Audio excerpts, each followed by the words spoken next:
Recording in progress.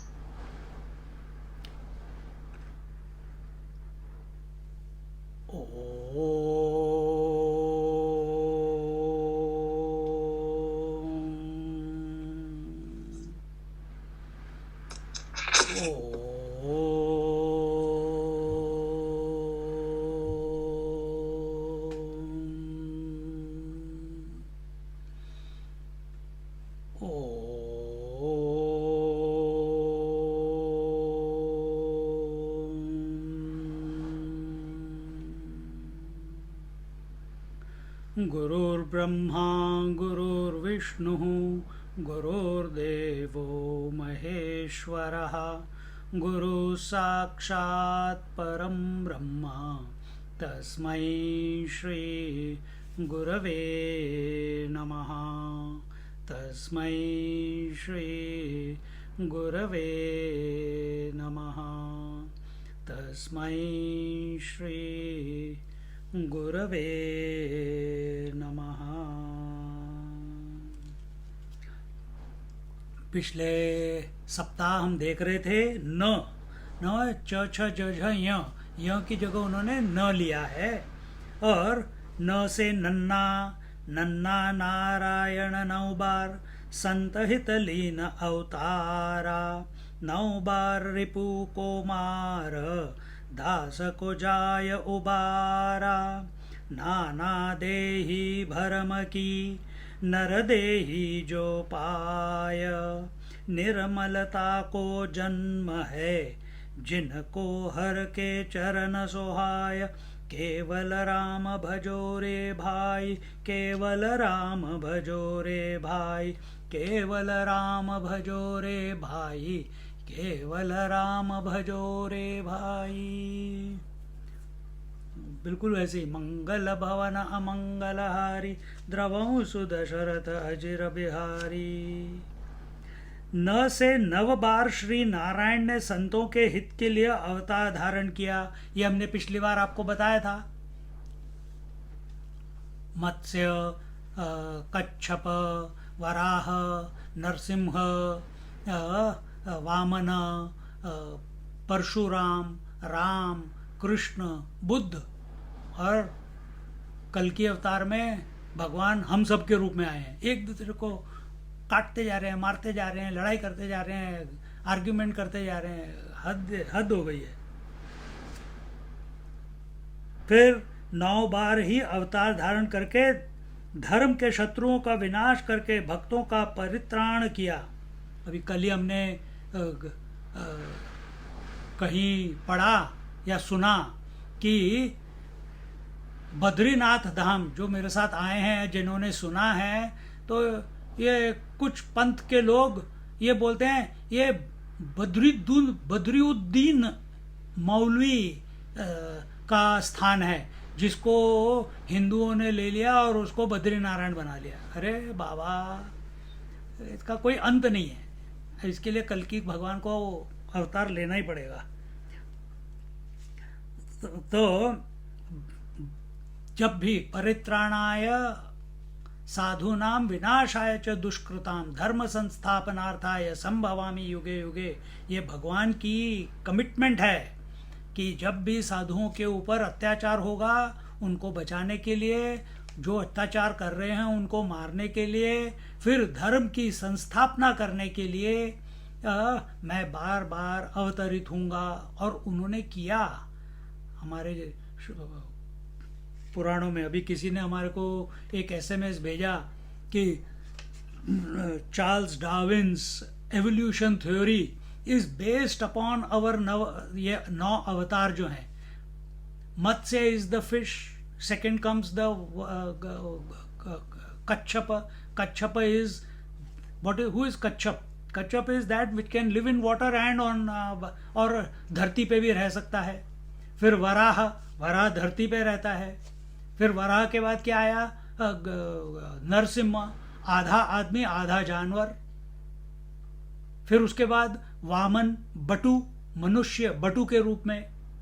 अब यही Charles Darwin ने भी सब कुछ सबको बताया था। फिर उसके बाद आया, अब उसने निएंडरथैल, मिएंडरथैल, पता नहीं क्या क्या नाम दे दिए।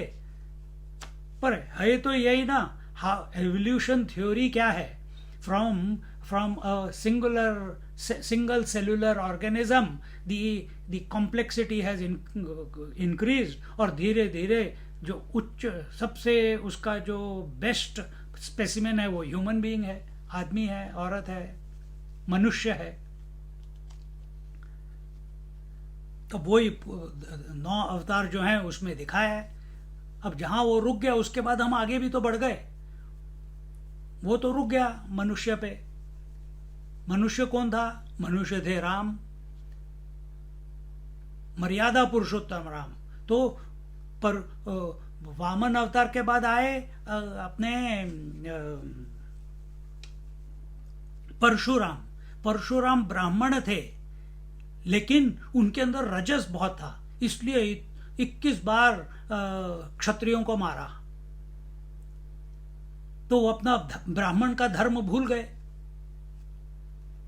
फिर वो एक ही समय था जब 2 अवतार इकट्ठे हुए, परशुराम भी थे और रामचंद्र जी भी पैदा हुए।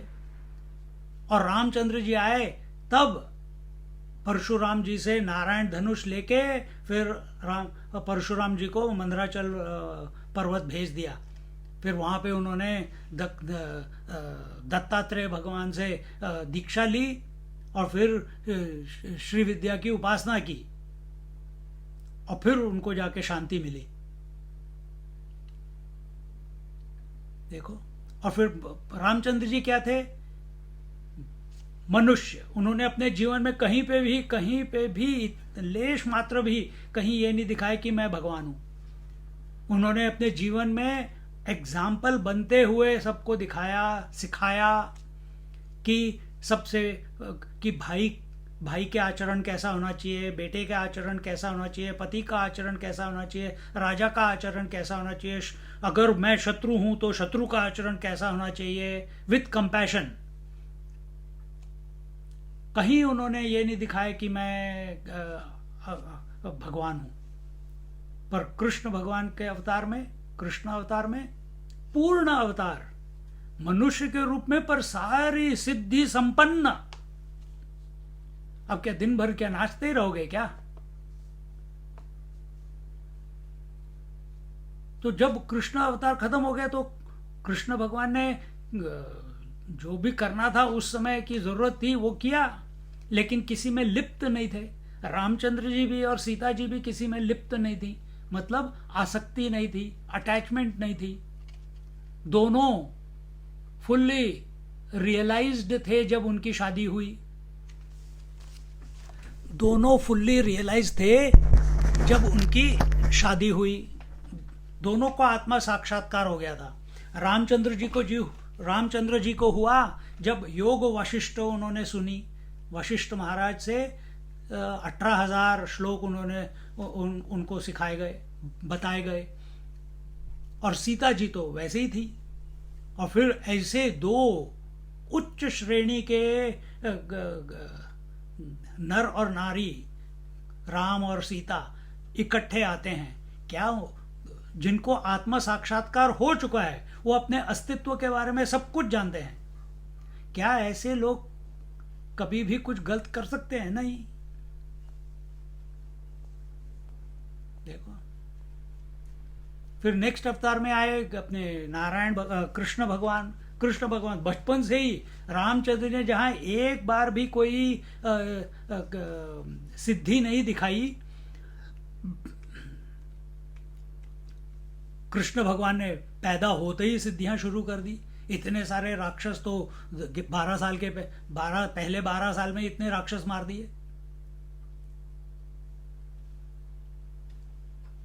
देखो, पर इधर क्या था? भगवान खुद कर रहे थे सब कुछ, सबको खुद मार रहे थे। जब उन्होंने बुद्ध अवतार लिया, अगला अवतार, उसमें क्या बताया उन्होंने कि जो पॉसिबिलिटीज हमारे अंदर हैं वो तुम भी अपने अंदर से इन्वोक कर सकते हो। भगवत गीता में भी बताया उन्होंने, नो डाउट। कृष्ण भगवान ने भगवत गीता में भी यही बताया। लेकिन बुद्ध अवतार जो है दया रूप, दया अवतार है। सबके प्रति समान भाव, सबके प्रति दया, और सबको उन्होंने प्रेरित किया कि भाई आत्मा साक्षात्कार में लग जाओ। जो तुम मेरे में देख रहे हो, मैं भी तुम्हारी तरह था, मैंने भी बहुत पापड़ बेले, मैंने भी बहुत साधना की, उसके बाद मैं इस स्थिति में पहुंचा हूं। तुम भी करो, तुम भी पहुंच जाओगे, और बहुत पहुंचे। कृष्ण अवतार में कृष्ण भगवान ने तो कोई साधना ही नहीं की, 3 दिन में सारे शास्त्र पढ़ लिए उन्होंने। बचपन से तो सिद्धियां थी उनके पास। तो यहां बोलते हैं कि 9 बार ही अवतार धारण करके धर्म के शत्रुओं का विनाश करके भक्तों का परित्राण किया। मनुष्य असंख्य योनियों में भटकता रहता है और बड़े भाग से मनुष्य तन पावा, परंतु इस शरीर को प्राप्त करके भी वह भजन नहीं करता। मतलब मनुष्य का जो जीवन है, जो उसको ये शरीर मिला है अपने माता पिता से, क्यों मिला उसको ये शरीर? क्योंकि उसको कुछ उसकी कोई इच्छा होगी, उसने कुछ वो पुण्य कर्म किए होंगे, इसलिए उसको मनुष्य शरीर मिला। अब ये मनुष्य शरीर जो है ये दरवाजा है, खिड़की नहीं, दरवाजा है। दरवाजा खोल के परमात्मा में जाके बैठ जाओ। पशु पक्षी परमात्मा को प्राप्त नहीं कर सकते। देव, इंद्रदेव, सूर्यदेव, अग्निदेव, वरुण देव, दिक्पाल, आदित्य, मरुदगण, ब्रह्मा, विष्णु, महेश, अगर उनको आप अधिष्ठान देवता के रूप में लेते हैं, ब्रह्मा जी समष्ट स्वप्न स्थिति के अधिष्ठान देवता हैं। विष्णु समष्टि जागृत अवस्था के अधिष्ठान देवता हैं, और शिवजी समष्टि निद्रा अवस्था के अधिष्ठान देवता हैं। तो जैसे मैं जागृत, स्वप्न और निद्रा पुरुष हूं, अभी मैं जागृत हूं, सोने जाऊंगा तो सपना आ गया तो मैं निद्रा पुरुष हूं, नींद लग गई तो मैं स्वप्न पुरुष हूं। उसी तरह से समष्टि मतलब टोटैलिटी, टोटैलिटी में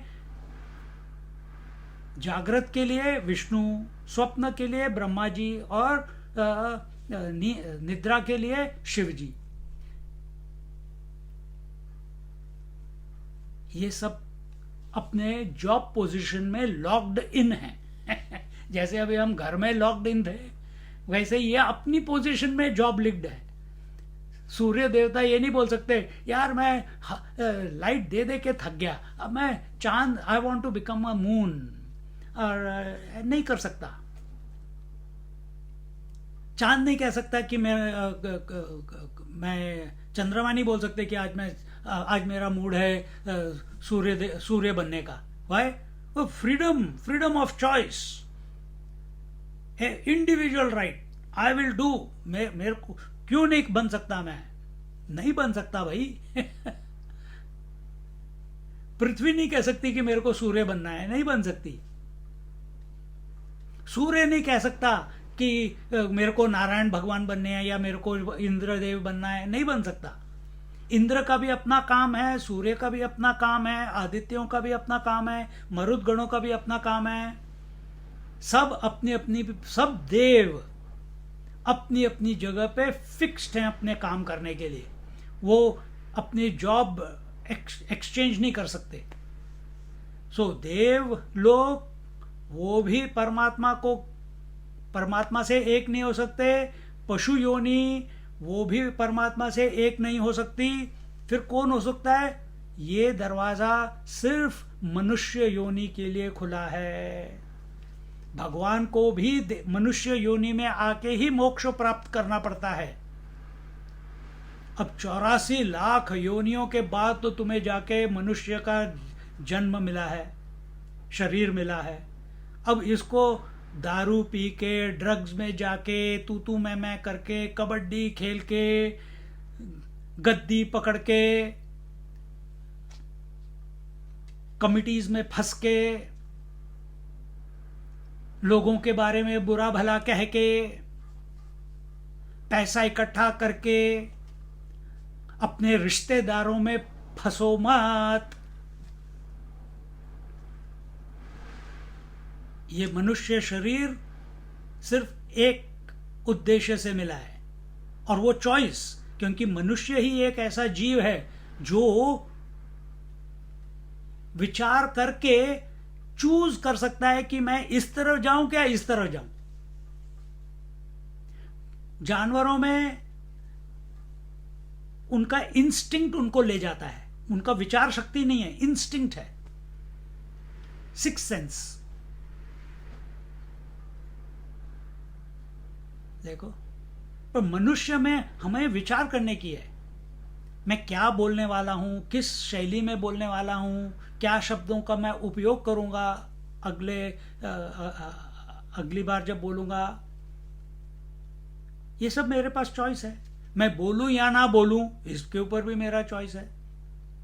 मैं सोऊं या ना सोऊं, मैं टीवी देखूं या सत्संग में आऊं, मैं खाना खाऊं या ना खाऊं, या खाना खाऊं तो सारा जो मेरे शरीर को ठीक नहीं करता वो खाऊं कि पौष्टिक भोजन करूं, समय पे करूं, समय पे सोऊं, समय पे उठूं। ये सब हम विचार करके हम अपने लिए प्रतिबंध लगा सकते हैं कि देखो। तो ये जो विचार की जो शैली है, ये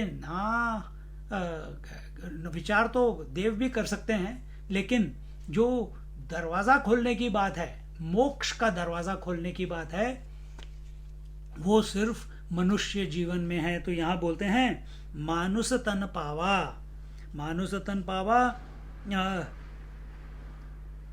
परंतु इस शरीर को प्राप्त करके भी वह भजन नहीं करता। तो किस चीज का भजन करता है? भजन करता है दुनिया का, भजन करता है अपने रिश्तेदारों का, भजन करता है अपने बार बार फोटोग्राफ और वीडियोस निकाल के अपने जब हमारी शादी हुई थी, चलो फिर से रिलिव करते हैं। जब हमारे बच्चे पैदा हुए थे, अब वो 40 साल के बुढ़े हो गए, और जब वो पैदा हुए थे उनकी लाइफ रिलिव करते हैं। अबे क्या मिलेगा तुम्हें इनको ये सब करके?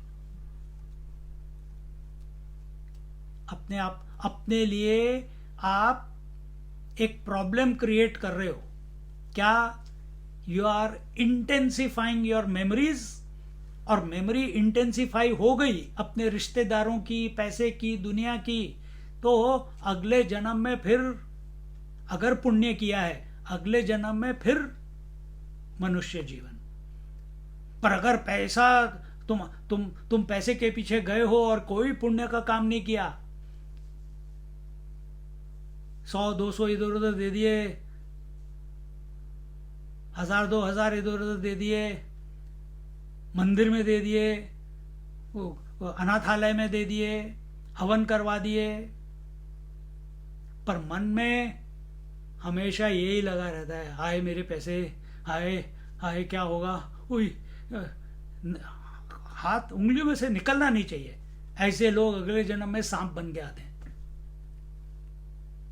देखो, आज इस सत्संग के पहले हमारी सत्संग थी रामायण की कुछ लोगों के साथ, तो उसमें ये विचार आया, विष क्या होता है? पॉइजन है। विष, हमने गलती से विष ले लिया तो हमको हॉस्पिटल ले जाया जा सकता है, और हमको हॉस्पिटल में ट्रीटमेंट दी जा सकती है, और वो विष निकाला जा सकता है, और हम फिर स्वस्थ हो जाते हैं। होते हैं ना, रोज नहीं, मतलब एक बार जाता है और फिर निकल जाता है। फिर उसके बाद तुम सावधान हो जाते हो कि भाई मेरे को ध्यान से, मेरे को गलती से ये कहीं विष पॉइजन नहीं लेना है। लेकिन इस विष शब्द से बना है विषय। विषय मतलब objects of the world. Objects of the world mean everything that you see, hear, touch, feel, taste. जो भी आप देखते हो, सुनते हो, टेस्ट करते हो, फील करते हो, सूंघते हो, हर चीज विषय। ऑब्जेक्ट, द वर्ड ऑब्जेक्ट, उसका हिंदी का शब्द है विषय। किससे बना है? विष से। विष में य ऐड किया तो विषय बन गया। ये और डेंजरस है विषय। क्योंकि एक बार तुमको पकड़ लेता है, तुम्हारी इंद्रियों को पकड़ लेता है, तुम्हारे मन को पकड़ लेता है, कभी छोड़ता ही नहीं है। सोचो बचपन से लेके अभी तक क्या छोड़ पाए हो तुम, बल्कि इकट्ठा ही करते जा रहे हो। एक घर, दो घर, तीन घर, चार घर, एक बच्चा, दो बच्चा, तीन बच्चा, एक ग्रैंड चाइल्ड, दो ग्रैंड चाइल्ड, तीन ग्रैंड चाइल्ड, एक इन्वेस्टमेंट, दो इन्वेस्टमेंट, तीन इन्वेस्टमेंट, एक मेमोरी, दो मेमोरी, तीन मेमोरी, उसकी तो एंड ही कोई नहीं है। बचो अपने आप को। विषय, विषय मतलब poison, it is more potent than the actual poison of a snake. पता भी नहीं चलता कि ये पॉइजन है, क्योंकि तुम तो देख रहे हो कितना अच्छा एप्पल लैपटॉप है। अभी दूसरा कोई आ गया, कहेगा स्वामी जी आपने कहा कि ये विषय है, ये पॉइजन है, मैं ले जा रहा हूँ। मेरा दिल दुख दुख दुख दुख, अब लेक्चर कैसे दूंगा, ये कैसे होगा, वो कैसे होगा, नहीं मैं तेरे को दूसरा खरीद के देता हूँ, ये मत लेके जा। नहीं स्वामी जी आपने कहा था ये विषय है, it's not good to be attached poison, it is not, it's not that you are not able to leave it, it's better I take it away, मैं ले जाता हूँ, फिर आप फ्री हो जाओगे।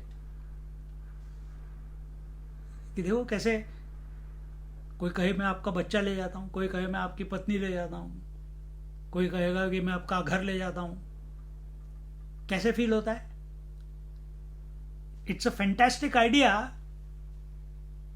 हटके विचार दिया है मैंने, लेकिन अगर कोई ऐसा आ जाए फिर क्या करोगे?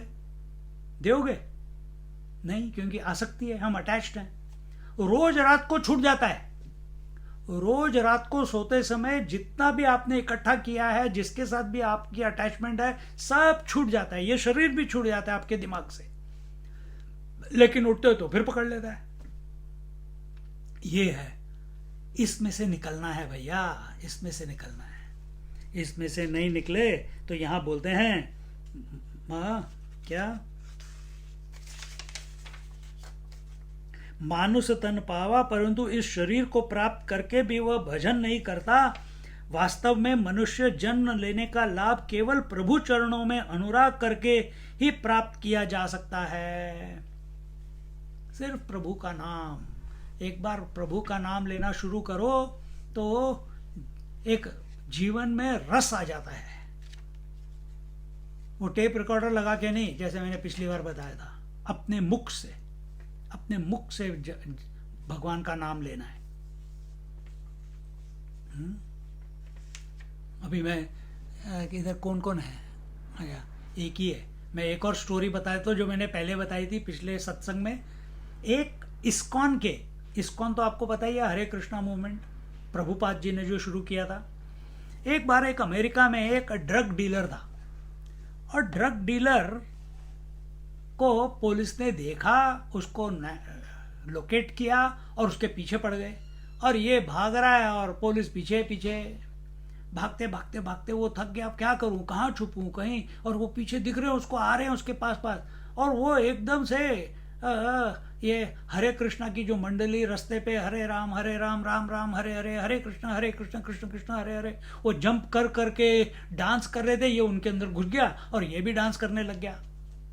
टोपी वोपी उल्टी कर ली उन्होंने, फटाफट आके टीका लगा दिया, क्योंकि भक्त आ गया उनके ग्रुप में। अब उसने डांस कर लिया, पसीना आ गया। अब वो इधर जब उसने देखा कि पुलिस चली गई, तो वो पतली गली से निकलने की कोशिश की। जब वो इधर से जाने लगे तो इधर जो डिवोटीज खड़े थे उन्होंने कहा चल वापस अंदर डांस कर, और अभी पूरा नहीं हुआ। फिर उधर से जाने लगे तो उन्होंने धक्का दिया, चल अंदर। आगे जाने लगे तो उन्होंने पीछे धक्का दिया, पीछे से जाने लगे तो आगे धक्का दिया। तो इन दी एंड वो आखिर मंदिर तक पहुंच गया। मंदिर में गया तो अब रहे कहाँ, पुलिस तो उसके घर। तो उसको डर लगे कि क्या करूं मैं। तो जो उधर के जो प्रभु जी थे, उन्होंने बड़े खुश हुए होंगे। उन्होंने कहा कि अरे तू तो बहुत बड़ा भक्त निकला, इतना 2-3 घंटे 4 घंटे से तू हमारे साथ है, और इतने इंस्पिरेशन के साथ तू डांस कर रहा है, नाम ले रहा है, आई एम वेरी इम्प्रेस्ड। उसने कहा कुछ नहीं मैं एक्चुअली सिर्फ छुप रहा हूँ, सच बताऊं, मैं तो एक ड्रग पेडलर हूं और मैं तो सिर्फ पुलिस से छुपने के लिए इस मंडली में घुसा था। अब मेरे को आज्ञा दो और मैं निकल जाता हूं। उन्होंने कहा नहीं, प्रभु ने तो ये सब सिचुएशन क्रिएट की कि तू इस मंडली में आ जाए, उस मंडली के साथ साथ तू मंदिर तक आ जाए। अब यहीं सो जा, बाहर जाएगा तो फिर पुलिस पकड़ लेगी। सो गया। सुबह उठा, 3:30, सारे जितने भी मंदिर में लोग रहते थे 3:30 बजे सुबह उठते हैं, ब्रह्म मुहूर्त। और 3:30 बजे उठ के उसके बाद लाइन लगी, 2 मिनट का शावर, 10-15 मिनट का नहीं, गरम गरम पानी से, ठंडे पानी से शावर। 2 मग डालो, साबुन लगाओ, 3 मग डालो, साफ करके पोंछ पाँच के बाहर आ जाओ, बस। वो भी कर लिया। उसके बाद क्या करो, उसके बाद मंदिर में जाओ और वहाँ पे भगवान को उठाओ, फिर नाम संकीर्तन करो, फिर प्रभुपाद जी का नाम संकीर्तन करो, फिर उसके बाद भागवतम सुनो। इसमें करते करते करते 10 बज गए। 11 बजे खाना खाओ। फिर उसके बाद अब क्या करूं, थक गया। उसने सोचा मैं अभी जाके सो जाता हूं, अभी जाके सो जाता हूं, अभी जाके। पहला दिन है ये, अगला दिन थक भी गया था लेकिन आनंद भी आ रहा था। फिर भूख भी लगी थी, फिर खाना खा लिया। अब उसने आउट ऑफ रिस्पेक्ट उसने प्रभु जी से पूछा कि अब मैं क्या करूं। उन्होंने कहा ये ले, इतनी सारी 1-2 झोले भर के दे दिए किताबें और एक मृदंग पकड़ा दिया। बोल हरे हरे कृष्णा कृष्णा कृष्णा हरे हरे, हरे राम राम राम हरे हरे। कहता है जा 12 घंटे के लिए, और ये सारी किताबें खत्म सबको देने के बाद ही वापस आना, नहीं तो जल्दी मत आना। चला गया। ऐसे 6 महीने करता रहा। आज वही आदमी जो ड्रग पेडलर था, वो आज इस्कॉन के काउंसिल में टॉप बंदा है, one of the top fellow. उनकी काउंसिल है। कोई एक, जैसे प्रभुपाद तो एक सिंगल हैंडेडली उन्होंने शुरू किया था। जब प्रभुपाद चले गए तो ये गोरे जो थे अमेरिका में, इन्होंने एक काउंसिल बनाई। तो ये 6, 8, 10, 15 पता नहीं कितने लोग हैं, they run the entire ISKCON. तो उसमें से एक जो है वो ये ड्रग पेडलर है। नाम क्या है मेरे को पता नहीं। एक बार हमारी श्रद्धा कहाँ है? हमारी श्रद्धा, हमारा फेथ, हमारा प्यार किस पे है? विषय पे। और विषय तो तुमको मार के ही छोड़ेगा। विष से विषय, विष से वैश्या, वो भी चूस लेती है। देखो, दोनों से बच के रहो।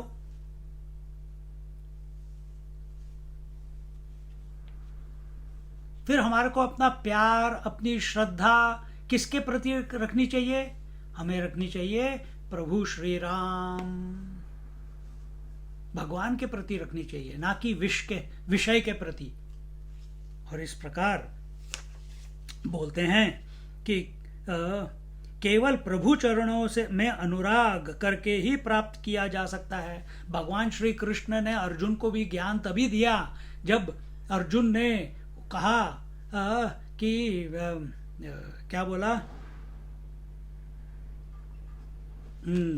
क्या बोला मैं भूल क्या गया है मेरे शब्दों उसके ऊपर, लेकिन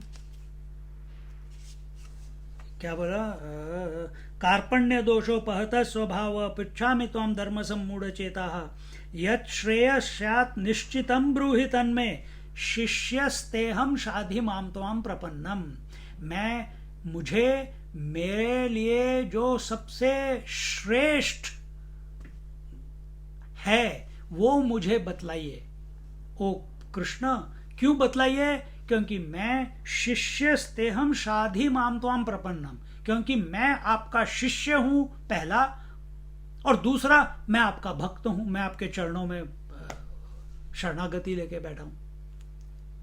तो एक तरफ उसने दिखाया शरणागति का मतलब, प्रपन्नम मतलब मैं आपके चरणों में हूं, मतलब उसका दिल, उसका हृदय, उसकी भक्ति के बारे में उसने बताया कि मेरी भक्ति आपके चरणों के प्रति है। और जब शिष्य बताया, शिष्य भक्ति में क्या होता है, हम रोते हैं, धोते हैं, बुलाते हैं, भगवान से झगड़ा करते हैं। कोई भक्त भगवान को अपनी माँ बोलता है, कोई भक्त अपने भगवान को अपना भाई मानता है, कोई भक्त अपनी भगवान को पति मानता है। मीराबाई के भगवान पति थे, सुदामा के सखा थे। देखो अपना ओम जय जगदीश हरे में भी ऐसे ही, तू ही माता तू ही पिता है। हाँ? तो क्या तुम्हारी क्या रिलेशनशिप है? सबकी अलग अलग रिलेशनशिप है। तो यहाँ पे बोलते हैं तो एक तरफ फिर जब हमने भगवान को माता पिता मान लिया तो हम फिर ड्रामा भी करते हैं, जबरदस्ती भी करते हैं भगवान को। हम अपना जैसे बच्चा चॉकलेट चाहिए तो कितना ड्रामा करता है, मम्मी दो ना, मम्मी दो ना, मम्मी दो ना। मम्मी जब तक थक नहीं जाती थक के बोल देती चल तू ले ले यार। तो भक्त भी ऐसे ही करता है, श्री राम जय श्री राम जय श्री राम जय श्री राम जय श्री राम। मैं कह ठीक है मैं हूँ, आप सुन लिया मैंने, नहीं नहीं जय श्री राम, मेरे को अपना दर्शन दो, मुझे बताओ कि तुमने मेरे को सुना है। मेरे को कैसे पता चले कि आपने सुना है कि नहीं सुना? मेरे को कोई संकेत दो, मुझे कोई साइन दो। भक्त पीछे पड़ जाता है ऐसे भगवान के। पर जब शिष्य होता है, शिष्य कौन है? शिष्य वो है जिसको गुरु उसके प्रति जो भी उसको जरूरी है उस तरीके से उससे पेश आता है। तो जैसे एक कारीगर एक पत्थर में से मूर्ति को निकालता है भगवान की, उसी तरह से एक गुरु एक शिष्य में से उसी परब्रह्म परमात्मा को उसको साक्षात करने के लिए गाइड करता है। तो उसके लिए साम दाम दंड भेद शास्त्र प्यार सब कुछ, इंस्पिरेशन सब कुछ भी, बट शिष्य वो है जो अपने आप को गुरु के अधीन करता है और अलाउ करता है कि ये गुरु मेरे को जहां मैं गलत हूं वहां पे मेरे को टोक सकें, मेरे को करेक्ट कर सकें। भक्ति में भक्त भगवान को बोलता है भगवान ये करो मेरे लिए, भगवान ये करो मेरे लिए, भगवान वो करो मेरे लिए। नहीं करोगे तो मैं भगवान का नाम आपका नाम लेता रहूंगा। देखो, और अलग अलग टाइप के भगवान। रावण भी भक्त था, सर काटूंगा अगर आप मेरा नहीं सुनोगे तो, है नहीं? जबरदस्ती है यार। तो तामसिक भक्त था वो। राजसिक भक्त होते हैं और सात्विक भक्त होते हैं। प्रहलाद सात्विक भक्त था, सुखदेव जी महाराज सात्विक भक्त थे, रावण राजसिक भक्त तामसिक भक्त था, इंद्र भगवान रजसिक भक्त हैं, ध्रुव रजसिक भक्त है। थोड़ी देर के लिए सत्व आया लेकिन उनका जो संस्कार थे वो राजसिक थे। प्रहलाद हिरण्यकशिपु का बेटा था लेकिन थ्रू एंड थ्रू सात्विक। तो यहां बोलते हैं कि लोग मनुष्य जन्म लेने का लाभ केवल प्रभु चरणों में अनुराग करके ही प्राप्त किया जा सकता है। The purpose of human birth is to surrender and at the feet of the Lord and become one with the Lord, be one with the... If that is not taking place, अगर ये नहीं हो रहा है तो अपने जीवन में हम कहीं हमारे में कमी है, इसीलिए त्रास है, इसीलिए क्लेश है, इसीलिए झगड़े हैं, इसीलिए तू मैं है, क्योंकि हमने अपनी सारी श्रद्धा, अपना प्रेम, अपनी प्यास, अपनी इच्छा, अपनी कामना किसके प्रति लगाई है? विष प्लस य, विषय। विषय मतलब वैश्या, वो किसी की नहीं है। कोई भी चीज इस सृष्टि में आपकी नहीं हो सकती, इम्पॉसिबल। जैसे आप नदी पे एक लकीर खींचना चाहो, खींच सकते हो क्या?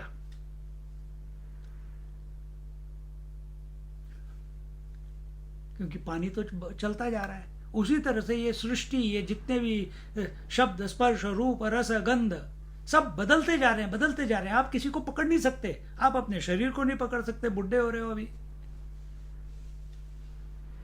अपने बालों को नहीं पकड़ सकते, सफेद हो रहे हैं। अपने स्वास्थ्य को नहीं पकड़ सकते, अपनी भूख को नहीं पकड़ सकते। फिर क्या औकात हमारी कि हम इस सृष्टि के पीछे, इस शब्द स्पर्श रूप और रसगंध के पीछे, अपने रिलेशंस के पीछे, पैसों के पीछे, इन चीजों के अनुभवों के पीछे, अपनी यादों के पीछे क्यों हम ऐसे पीछे पड़े हुए हैं? प्रभु के पीछे पड़ो तो कुछ भला भी हो।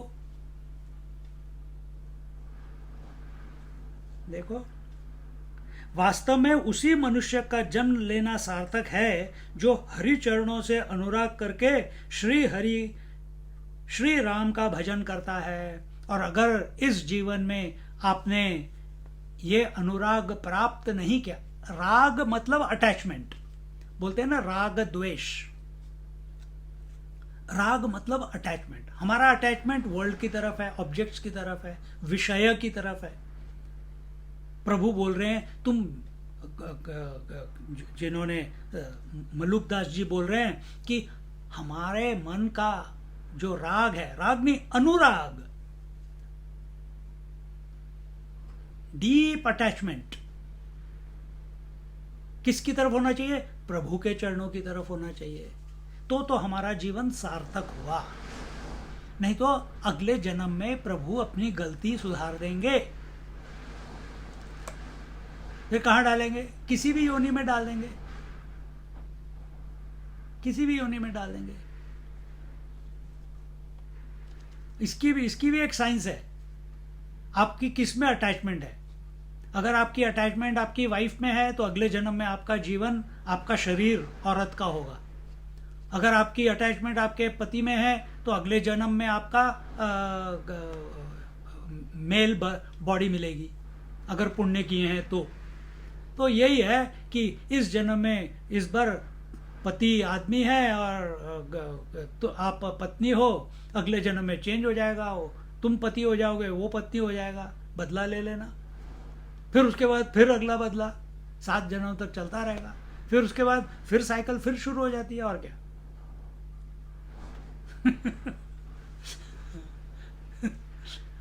तो फिर क्या करना है? इस चक्कर से छूटना है, क्योंकि पति करके कोई चीज नहीं है और पत्नी करके कोई चीज नहीं है, सिर्फ आदमी है और औरत है। ये सिर्फ इमेजिनेशन है। इस इमेजिनेशन इस भ्रांति में से निकल जाना है, और उस भ्रांति में से हम खुद नहीं निकल सकते, सिर्फ प्रभु हमको निकाल सकते हैं। इसलिए हमें उनके चरणों को कस के पकड़ लेना चाहिए। हमारी अटैचमेंट, अनुराग मतलब डीप अटैचमेंट उनके चरणों में, उनके नाम में, उनके लीला में, उसके प्रति हमारा अनुराग होना चाहिए। बोलो केवल राम भजो रे भाई, केवल राम भजो रे भाई। अब हमने कर लिया क ख ग घ न च छ ज झ न, अब आ गए ट। तो क ख शुरू होता है, बिल्कुल अपनी जीभ के पीछे के पार्ट से आवाज आती है, क ख ग, इसको बोलते हैं मूलधन्य, गटरल।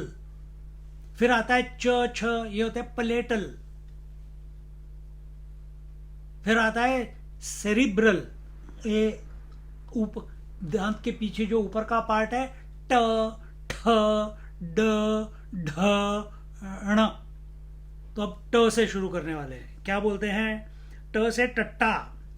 टट्टा टेको हरिचरण टेक जा की यह सांची, बिना आराम के टेक पिंड डौले जस कांची। टूटे प्रेम न राम सऊ, जो रहे चितलाई। टरत नहीं ध्रुव अचल, भयो सबके ऊंचे जाई।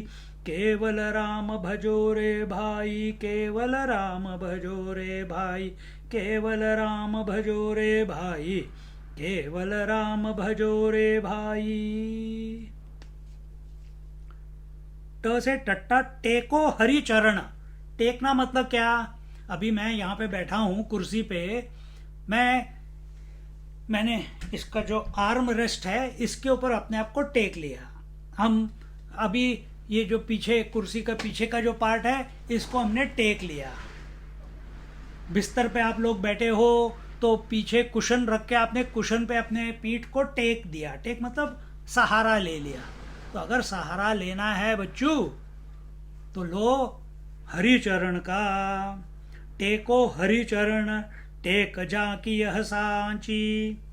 ट से हरिचरण की टेक अथवा उनका आश्रय।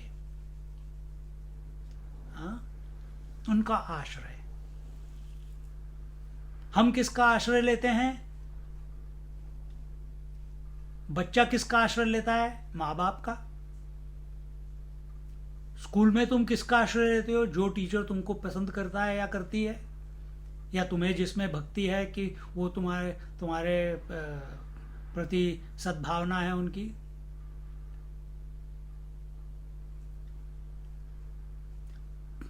धृतराष्ट्र का आश्रय क्या है? सिंहासन है। आश्रय, सपोर्ट। किसका सपोर्ट चाहिए? उस आसन के लिए उसने अपने सारे बच्चे मरवा दिए। सोचो जरा। विषय, विष, वैश्या, इसकी जब ये विष पकड़ लेता है ना,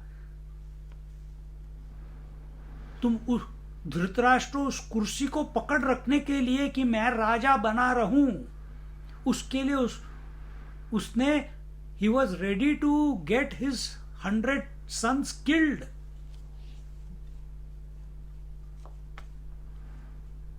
देखो, आप किसका आश्रय लेते हो? अपने बच्चों का, अपने पति का, अपनी पत्नी का, अपने पैसे का, अपने शरीर का, अपनी यादों का। इन्हीं चीजों में घूमता रहता है अपना मन।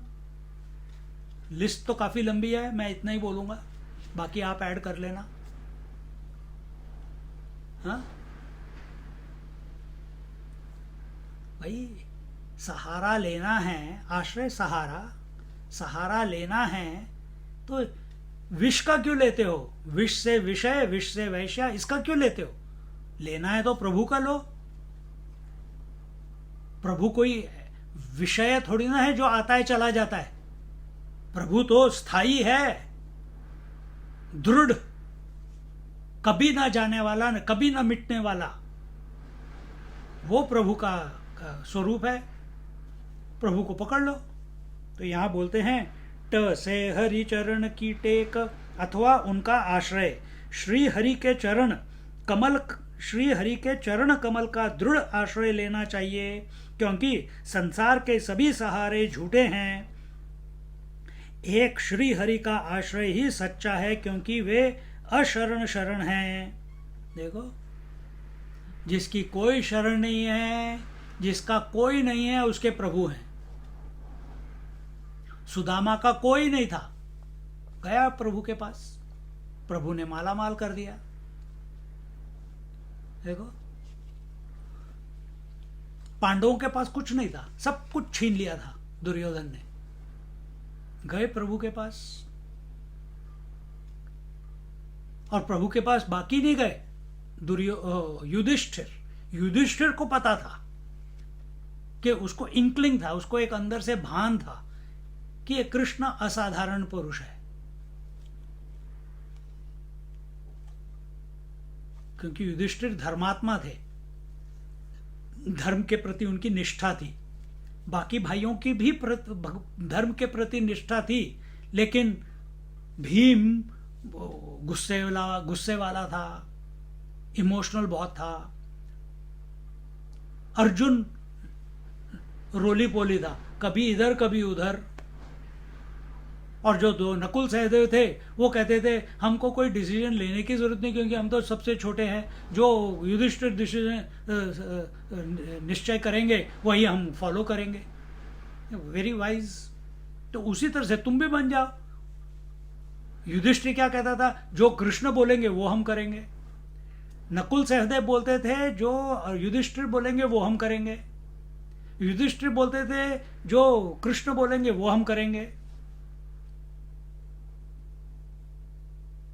तो आप दुर्योधन हो कि युधिष्ठिर हो, सोचो, अपने अंदर टटोलो।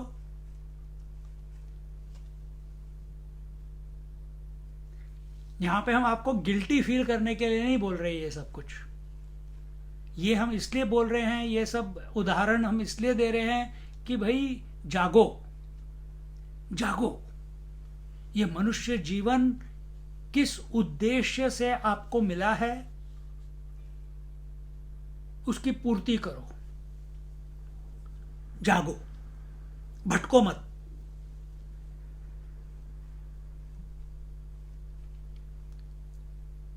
इन पंचेंद्रियों से इस दुनिया में भटकते रहोगे तो कभी संतुष्टि मिलेगी ही नहीं।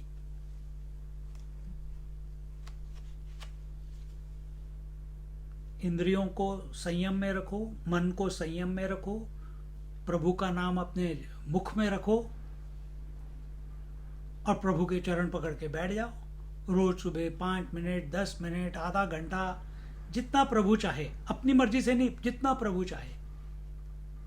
पर यह नहीं कि 10 साल तक 5 मिनट ही बैठे हैं। अगर ठीक से बैठे हैं, प्रभु के प्रति हमारी श्रद्धा है, समर्पण है, तो वो 5 मिनट 10 मिनट होने में ज्यादा देर नहीं लगती। 10 मिनट का आधा घंटा होने में ज्यादा देर नहीं लगती। आधे घंटे का 1 घंटा होने में देर नहीं लगती।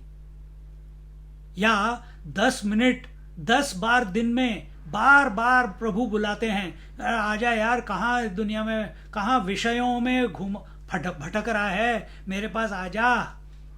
तो 10 मिनट सुबह, 10 मिनट फिर 2 घंटे बाद, फिर 10 मिनट 2 घंटे बाद, फिर 10 मिनट 2 घंटे, ये भी अच्छी बात है। 1 घंटे अगर समय नहीं है, 1-1 घंटा बैठने का, आधे घंटे बैठने का। ट्रेन में काम पे जा रहे हो, अपना प्रभु के साथ बैठ गए। ट्रेन से वापस आ रहे हो, प्रभु के साथ बैठ गए।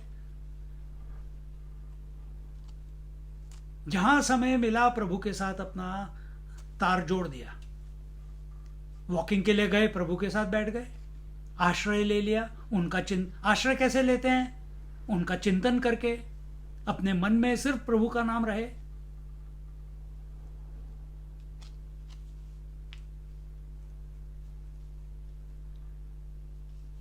सिर्फ प्रभु का नाम रहे, भाव के साथ। फिर थोड़ी देर के लिए आपको प्रयत्न करना पड़ेगा, और एक बार भगवान देखेंगे यार ये तो मेरे को छोड़ ही नहीं रहा, फिर भगवान ही पकड़ लेते हैं अंदर से। फिर उसके बाद आपकी फ्रीक्वेंसी बढ़ती रहेगी, अपने आप ही बढ़ती रहेगी। ये करके देखोगे तो पता चलेगा कितना सरल है, मुश्किल नहीं है।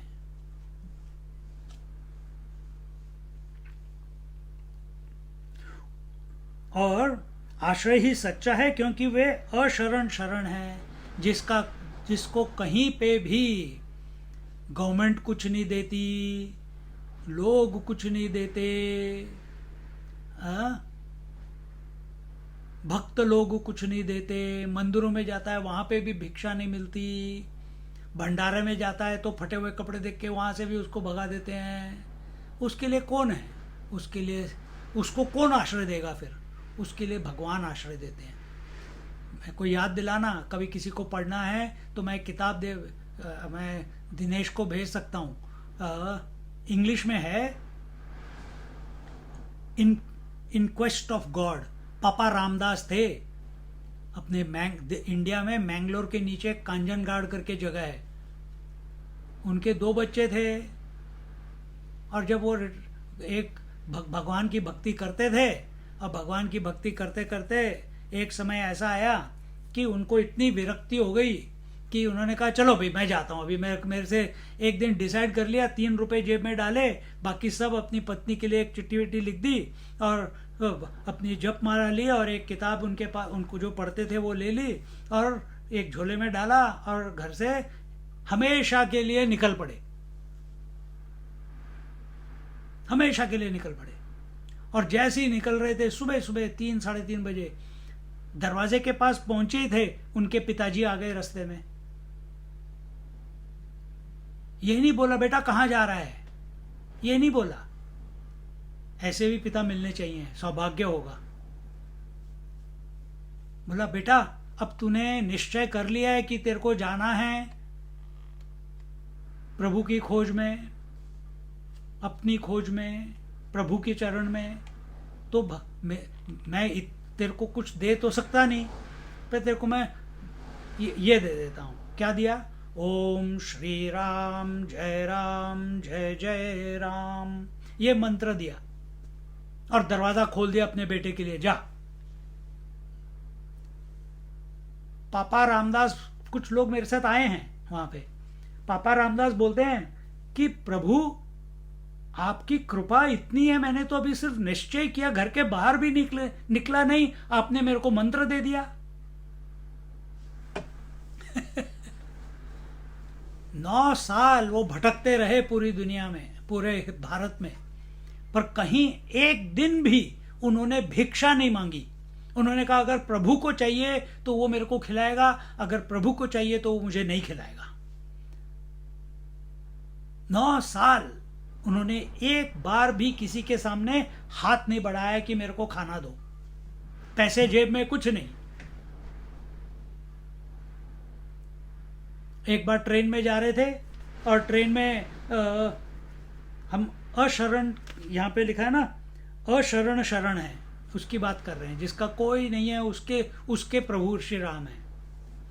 तो ये पापा रामदास जा रहे थे ट्रेन में, टिकट चेकर आया, उसने कहा कि भाई टिकट दिखाओ। कहता मैं तो 3rd क्लास में थे। कहते मेरे पास तो टिकट नहीं है। उसने 2-3 बड़ी भूली सुना दी उसको।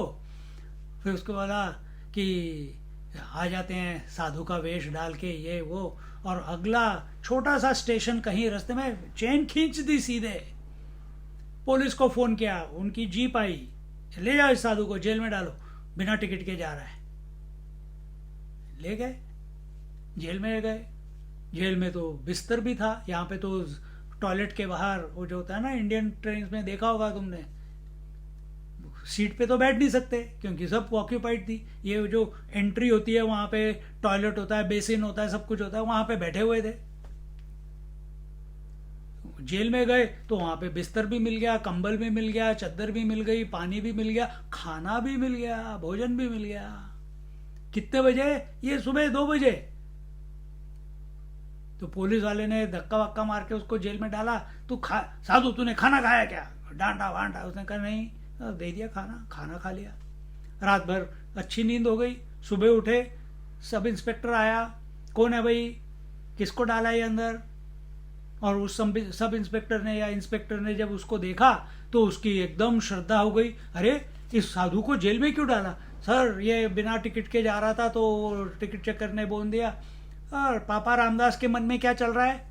पापा रामदास के मन में चल रहा है, अरे प्रभु आपकी लीले तो बड़ी अपरंपार है।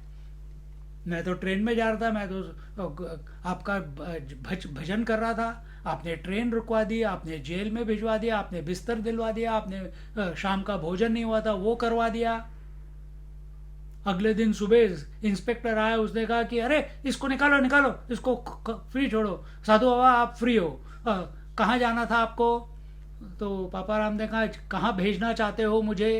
मैंने कहा मेरा कोई ठिकाना नहीं है, मैं तो साधु हूँ, जहाँ भेजोगे वहाँ चला जाऊँगा। नहीं आप कहाँ जा रहे थे? नहीं कहाँ जा रही थी वो ट्रेन? वाराणसी वाराणसी जा रही थी। तो मैं बैठा था, जहाँ पे भी रुकती मैं उतर जाता।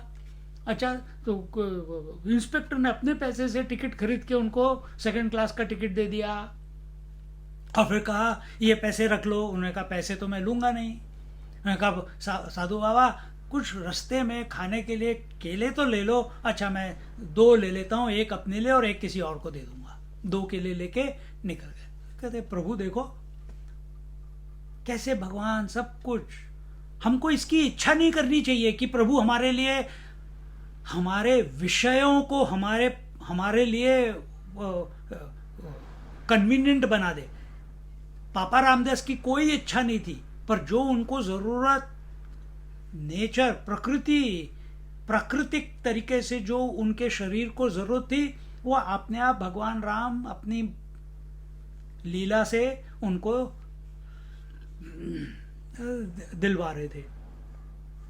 पर पापा रामदास जी को कोई इच्छा नहीं थी कि प्रभु मेरे लिए ये करें या वो करें या ऐसा करें या वैसा करें।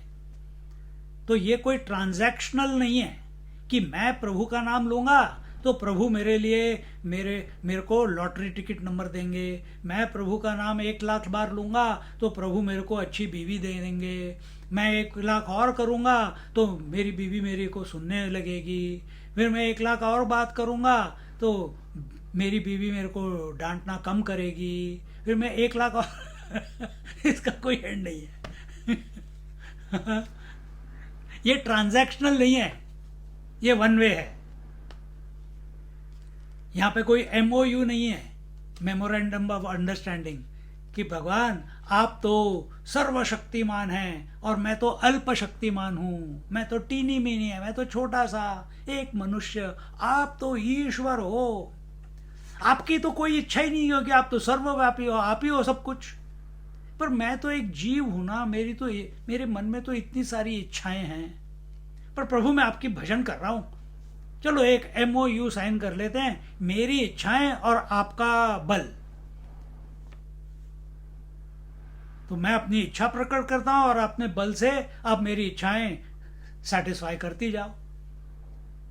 ऐसे नहीं होता। ऐसे मत करना।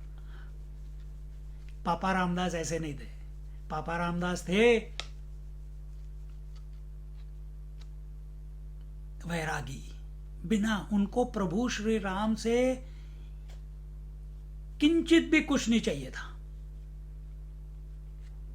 कुछ भी।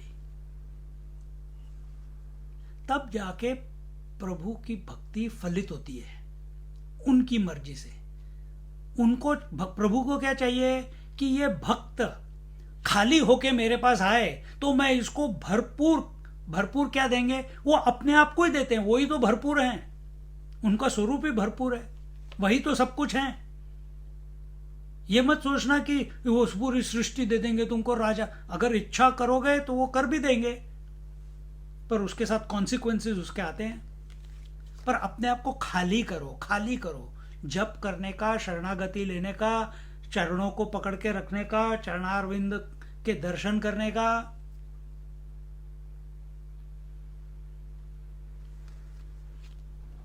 उद्देश्य अपने मन को खाली करना, अपने मन को भविष्य की इच्छाओं से कि आगे ये हो जाए, वो हो जाए, ऐसे हो जाए, वैसे हो जाए। All expectations make it zero, कि सिर्फ प्रभु का नाम।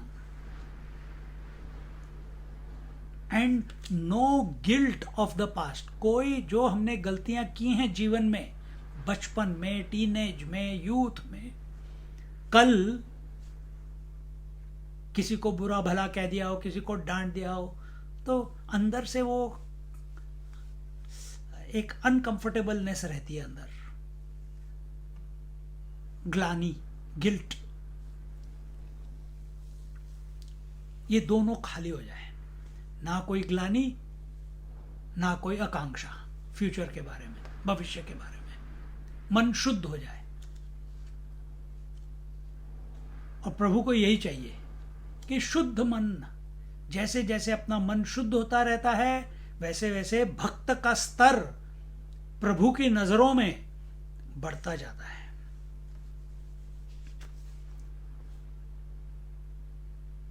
तुमने $2 मिलियन की मूर्ति लाके रख दी और पुजारी को लगा दिया कि भाई पूजा कर।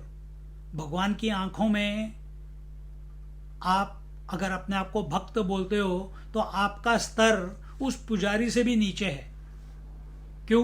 पुजारी तो फिर भी भगवान की पूजा कर रहा है, उसमें, उस मूर्ति में भगवान देख रहा है। तुम्हारे अंदर तो अभिमान है, अहंकार है कि मैंने 2 लाख की मूर्ति लगाई है, मैंने पुजारी को बुलाया है, वो मेरे लिए सारी पूजा करते हैं बिना किसी एरर के। तुमने क्या किया? सिर्फ अहंकार को पाला।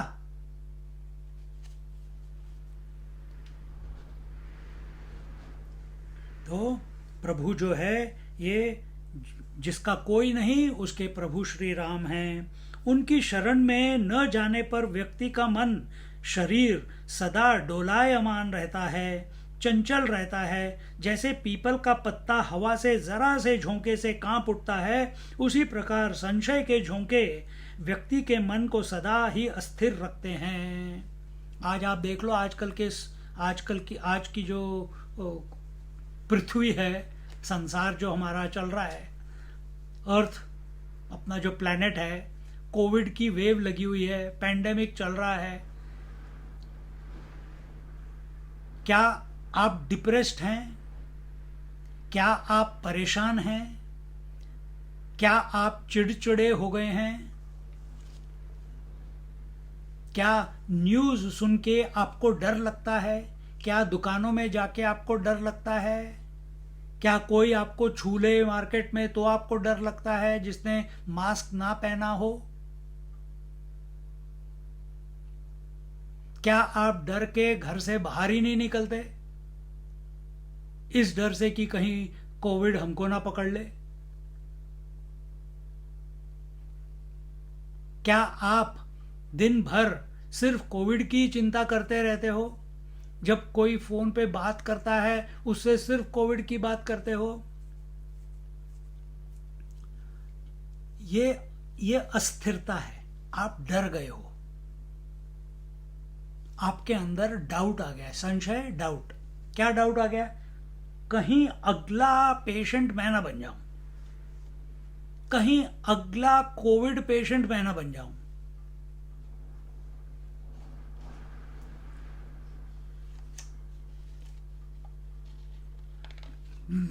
और इसकी वजह से आप देखेंगे कई लोग इंजेक्शन भी नहीं लेना चाहते, बोलते हैं ये सब हम्बग है, ये है, वो है। Excuse me. प्रदर्शन करते हैं सिडनी में, ब्रिस्बेन में, मेलबर्न में, और फिर क्या होगा इससे? इस प्रदर्शन से केसेस और बढ़ेंगे, लॉकडाउन और लंबा। आज ही हमने सुना कि सिडनी का लॉकडाउन क्रिसमस तक चलने वाला है। अगर केसेस कम नहीं हुए, ऐसे ही बढ़ते रहे, तो उनको तो जीरो पे आएंगे, तभी वो खोलेंगे, तो चलता जाएगा क्रिसमस। और इंजेक्शन लेके राजी नहीं है वहां के लोग। मेलबर्न के तो फिर भी ठीक हैं, सुन रहे हैं।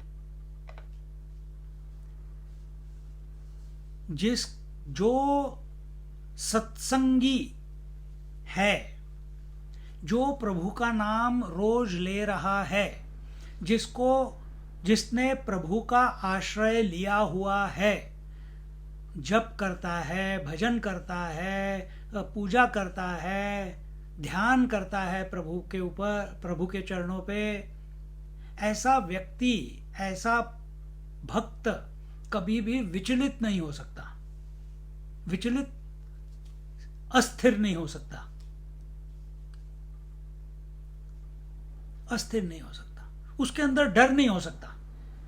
जिसने प्रभु का आश्रय लिया उसको डर, भय, अभय उसकी डिस्पोजिशन हो जाती है। तो आप असेस करो, कितने लोग डिप्रेस्ड हैं, कितने लोग सैड हैं, कितने लोग चिड़चिड़े हैं। क्या आप उनमें से एक हैं?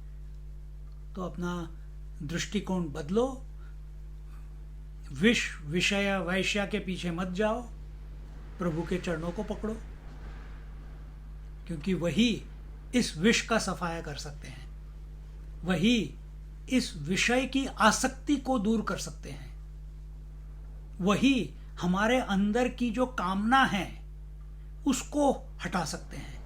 हम नहीं हटा सकते, प्रभु हटा सकते हैं।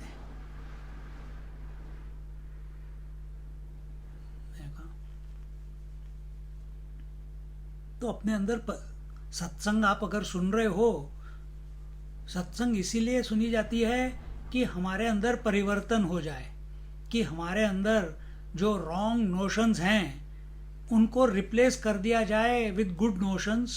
And good notions are those, वो हैं जो हमको प्रभु के चरणों तक ले जाएं।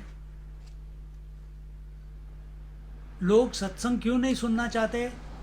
क्योंकि उनको लगता है कि जो हम सुनेंगे सत्संग में, तो फिर मैं ये नहीं कर सकूँगा, मैं वो नहीं कर सकूँगा, मैं ऐसे नहीं जी पाऊँगा, मेरी तो आदत है रोज़ रात को एक पेग लेने की, मेरी को तो रोज़ आदत है एक सीरियल देखने की, मुझे तो आदत है रोज़ अंडा ब्रेड खाने की, फिर मैं भगवान का नाम कैसे लूँ? अरे बुद्धू,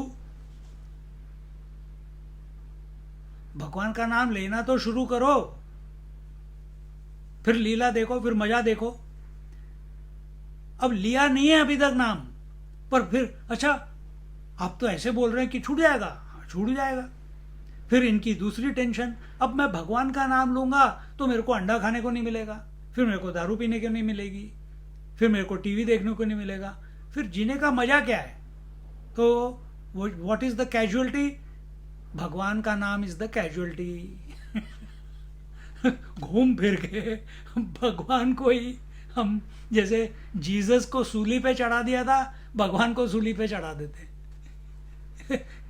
वी सैक्रिफाइस भगवान इटसेल्फ। अरे भगवान का नाम लोगे तो शुद्धिकरण होगा ना, और फिर पता चलेगा कि जो आनंद भगवान के नाम में आता है, जो रस भगवान का नाम लेने से मुख में आता है, अपने हृदय में आता है, वो कहीं उसके सामने ये दारू, ये टीवी, ये सीरियल, ये दुनिया, ये विषय, ये रिश्तेदार, कुछ सब मिला के भी एक आयोटा भी नहीं है उसके सामने। इतना आनंद आता है प्रभु के नाम से। पर उसके लिए श्रद्धा रखते हुए एक बार जंप करना पड़ेगा। इसको पता है कैसे करते हैं? कोई ऐसा आदमी है या मनुष्य है, आदमी क्यों बोलूं, औरत भी हो सकती है, बच्चा भी हो सकता है, बुढ़ा भी हो सकता है, कौन, उसको स्विमिंग सीखनी है। अब स्विमिंग सीखनी है तो जाके अच्छा हाथ ऐसे आगे, हाथ दूसरा ऐसे आगे, पैर को ऐसे सांस लेनी है। तो स्विमिंग इंस्ट्रक्टर बोलता है चल भाई स्विमिंग सीखनी है ना तेरे को? हाँ बिल्कुल, स्टेप बता, सीख लिया ना, ऐसे ऐसे करना है। हाँ चलो पानी में। नहीं नहीं, पहले मैं सीखूंगा उसके बाद पानी में उतरूंगा।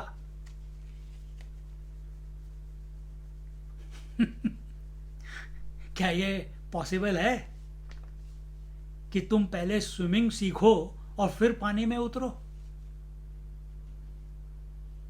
जब तक पानी में नहीं उतरोगे तब तक स्विमिंग सीखोगे नहीं। क्या तुम साइकिलिंग बिना साइकिल पे चढ़े सीख के फिर साइकिल पे बैठ सकते हो? साइकिल पे जब तक चढ़ोगे नहीं तब तक तुम बैलेंस करना सीखोगे नहीं।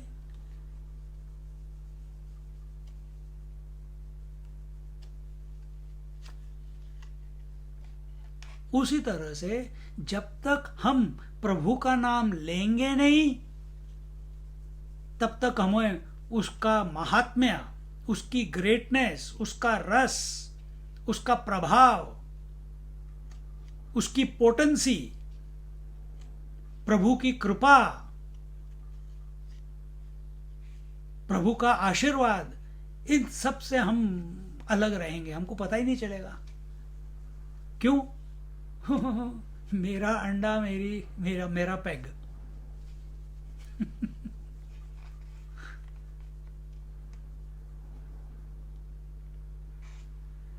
जरा सोचो, करते रहो सब कुछ, जीवन में जो चल रहा है चलने दो। अगर मन में है कि मुझे प्रभु के चरणों में आश्रय लेना है, सब कुछ करते हुए, जो 1 मिनट, 5 मिनट, 10 मिनट आप दे सकते हो, उसमें पूरे समर्पण के साथ प्रभु को याद करो।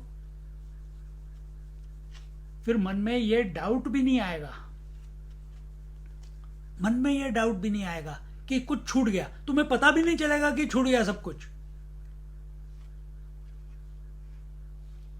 एक ज़माने में हम टीका लगाते थे, एक ज़माने में हम चेन पहनते थे, एक ज़माने में हम घड़ी पहनते थे, एक ज़माने में सब पूरा ड्रामा चलता था।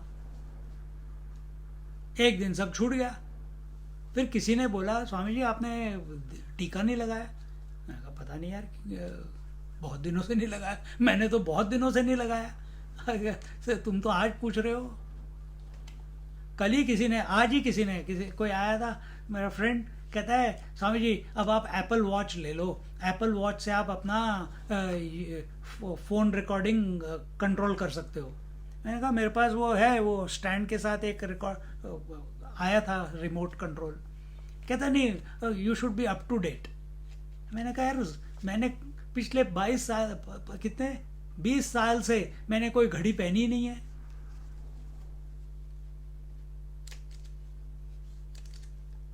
बीस साल 18 साल हो गए होंगे, 18 साल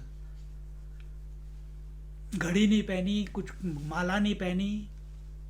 तो अजीब लगता है, क्या करना है, बोझा ढोके क्यों चलना है। मेरा बस चले तो मैं बिना कपड़े के भी चलूं, पर इस सोसाइटी में अलाउड नहीं है। देखो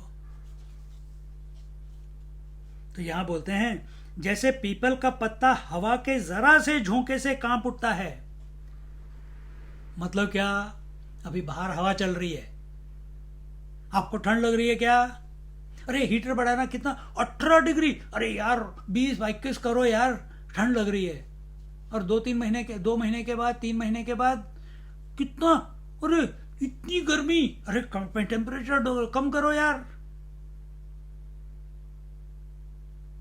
हम अंदर से हर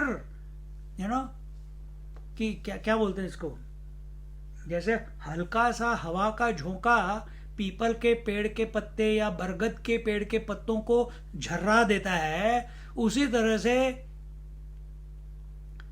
दुनिया में, इस अपने जीवन में कुछ भी चल रहा हो, कोई चीज हमारे अनुकूल हो जाती है, हा हा who who he he, next moment कुछ अनुकूल होती है, वाई मी। बस पूरी जिंदगी हा हा हु वाई मी, वाह हा हु। समत्वम योग उच्यते। हमको ऐसे जीवन जीना है कि हम ज्यादा फ्लक्चुएट ना हो अपने मन में। मन फ्लक्चुएट होता है, उसको हम प्रभु के ऊपर लगाएंगे तो ये फ्लक्चुएशन कम हो जाएगी। Fluctuation, if mind is fluctuating too much fluctuation, ऐसे बंदे को मेंटल बोलते हैं। Full moon maximum fluctuation, no moon zero fluctuation, full moon again full maximum fluctuation.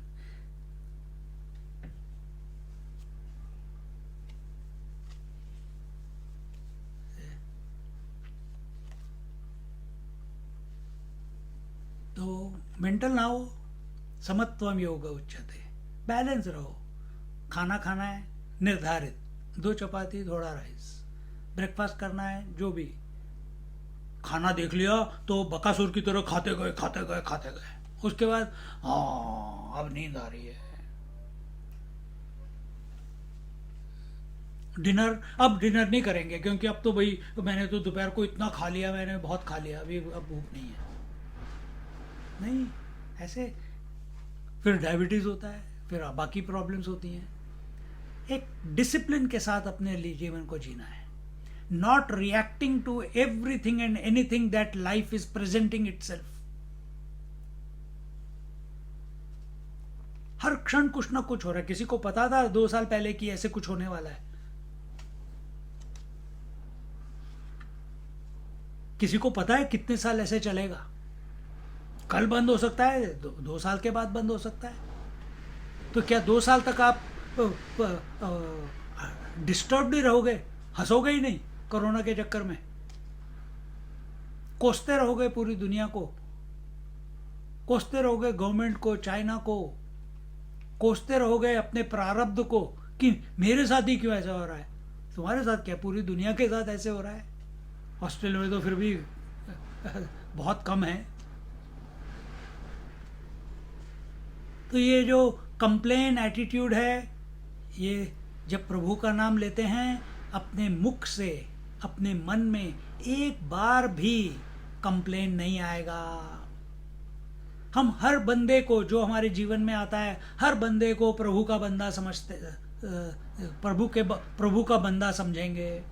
पर जब हमारा मन इतना विचलित रहता है, विषयों के प्रति आसक्ति है, अटैचमेंट है, तो फिर कोई भी अपने जो है, अच्छा ये क्यों आया है, इसको क्या चाहिए, इसके साथ मुझे फ्रेंडशिप करनी चाहिए नहीं, अगर मैंने फ्रेंडशिप की तो इसके साथ मेरे को क्या मिलेगा। सोचो, मेजॉरिटी पीपल ऐसे ही घूमते हैं। नेटवर्किंग का मतलब क्या है, मुझे what is in it for me. सबके कार्ड लेते रहो और कार्ड देते रहो।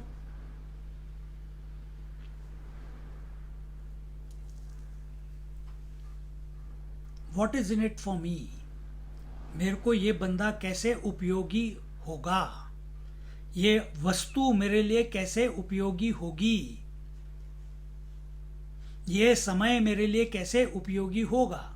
अगर हमको उपयोगी की बात करनी है और अभी तक आपको ना इस दुनिया ने, ना आपको आपके पैसे ने, ना आपको इस शरीर ने, ना आपके रिश्तेदारों ने, ना आपकी भूख ने, ना आपकी इंद्रियों ने, ना आपके मन ने अभी तक आपको कोई ऐसी उपयोगी वस्तु दी है जिससे कि आपको कंटिन्यूअसली आनंद मिले, तो इस बार ट्राई करके देख लो। प्रभु के चरण पकड़ो, प्रभु का नाम अपने मुख पे रखो और ये एक्सपेरिमेंट करके देख लो। कहीं जा तो सकते नहीं, घर में ही बंद हो।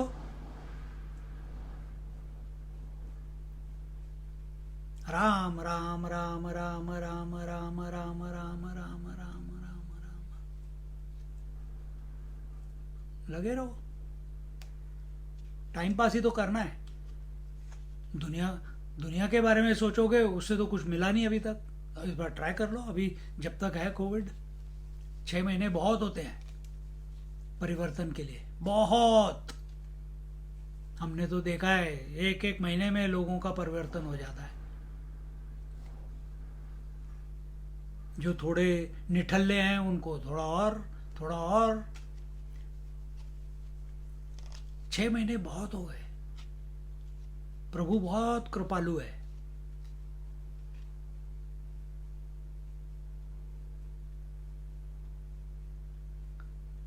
कृपालु भज मन राम राम राम, मेरे प्रभु राम राम राम।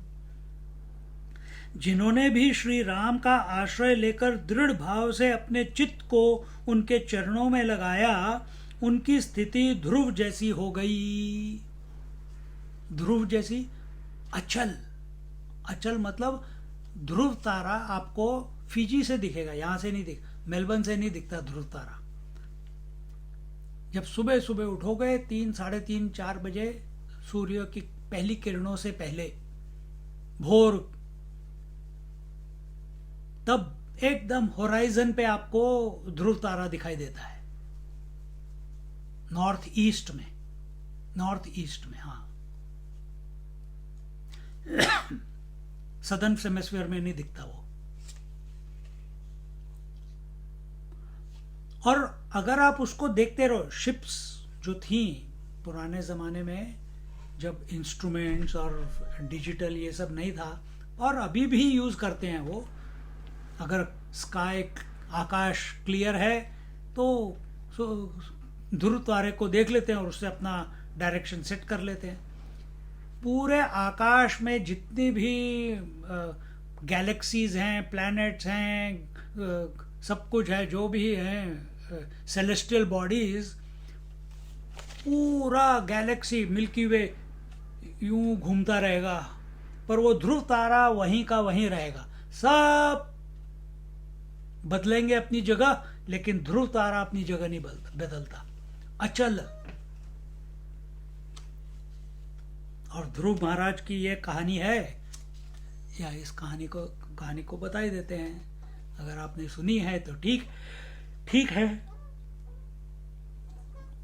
नहीं सुनी तो सुन लो, और सुनी हुई है तो शायद कुछ और सीखने को मिल जाए।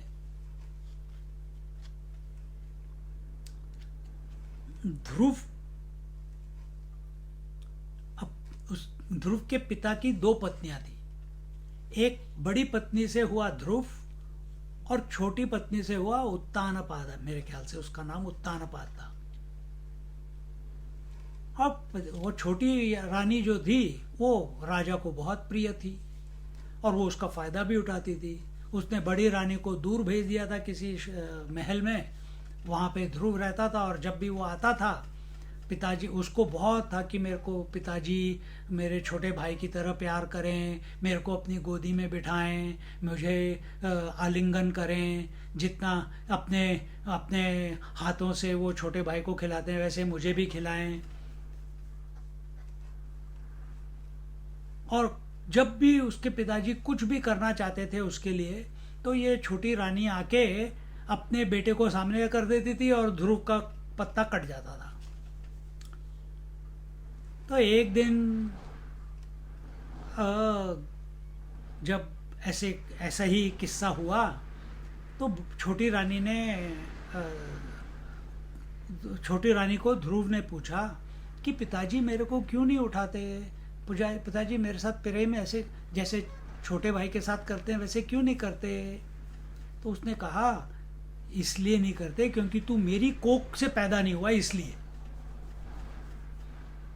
पर मैं तो उन्हीं का बेटा हूँ, 6 साल का बच्चा है, मैं तो उन्हीं का बेटा हूँ, पर अब तो मैं पैदा हो चुका हूँ, अब मैं आपकी कोख से कैसा पैदा होऊंगा अगले जन्म में। नहीं, मेरे को तो इस जन्म में डैडी से प्यार चाहिए, पिताजी से प्यार चाहिए।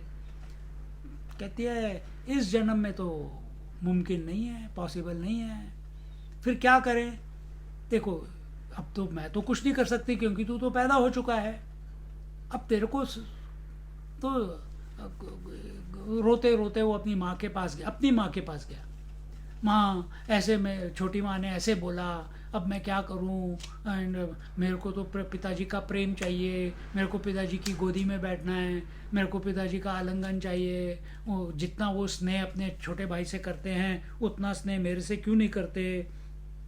तो उसकी मम्मी ने बोला कि तू तो उसने बोल दिया तू उसकी कोख से तो पैदा हुआ नहीं, फिर मेरे को कौन हेल्प कर सकता है। तो उसने कहा कि उनके घर में जो मंदिर था, नारायण की मूर्ति थी, नारायण भगवान हेल्प करेंगे तेरे को, तू उनको बोल, अगर वो प्रसन्न हो गए तो वो तेरे को हेल्प कर सकते हैं, मैं तो नहीं कर सकती, अब मेरे साथ रहना है तो ऐसे ही रहना पड़ेगा। तो वो रात भर खाना वगैरह हो गया, उस समय इलेक्ट्रिसिटी तो थी नहीं, 7:30-8 बजे सब खाना खा पी के सो जाते थे, सो गए, माँ सो गई, बेटा सोच रहा है नारायण भगवान, नारायण भगवान, नारायण भगवान, नारायण भगवान, कहाँ मिलेंगे नारायण भगवान, कैसे मिलेंगे नारायण भगवान, किधर जाने से मिलेंगे नारायण भगवान। और इस धुन में देखो कुछ उसको एक इम्पीटस मिल गया ना, एक धक्का मिल गया उसको, कि माँ ने बोला नारायण भगवान तेरे ये इच्छा पूरी कर सकते हैं, तो जो धक्का मिला उसके मुख पे नारायण नारायण नारायण नारायण नारायण नारायण के विष्णु की हाँ विष्णु का नाम था, विष्णु विष्णु विष्णु विष्णु करके। अब उसको इतनी लत लग गई कि मेरे को विष्णु ढूंढना ही है, यानी 7:30 से सुबह 2 बजे तक वो भगवान का नाम लेता रहा, विष्णु कहाँ मिलेंगे, विष्णु कैसे मिलेंगे, विष्णु क्यों नहीं मिल रहे, विष्णु घर में यानी यहाँ तो मूर्ति है, मेरे हैं क्या भगवान, कहाँ हैं, कहाँ पे ढूंढूं, कैसे ढूंढूं। और करते करते उसको पता भी नहीं चला कि वो महल से बाहर निकल गया, रास्ते पे चला गया, रास्ते पे जाते जाते जंगल की तरफ निकल गया, बहुत दूर निकल गया। और विष्णु भगवान कहाँ हो आप, विष्णु भगवान कहाँ हो आप, विष्णु भगवान कहाँ हो, विष्णु विष्णु बुला रहा है लेकिन कोई नहीं आ रहा। पर जब आप बुलाना शुरू करते हो, बच्चा भी जब रोना शुरू करता है तो माँ उसकी तरफ देखती जरूर है कि इसको कहीं ज्यादा चोट तो नहीं लगी।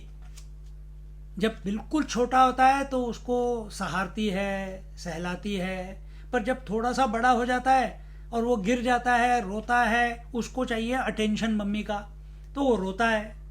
पर मम्मी जब अटेंशन नहीं देती, वो थोड़ी देर आंसू भी गिरते हैं, उसके बाद खेलना शुरू कर देता है, भूल जाता है कि कुछ गड़बड़ हुई थी। तो भगवान भी देख रहे हैं कि ये बुला रहा है लेकिन अभी पक्का नहीं है।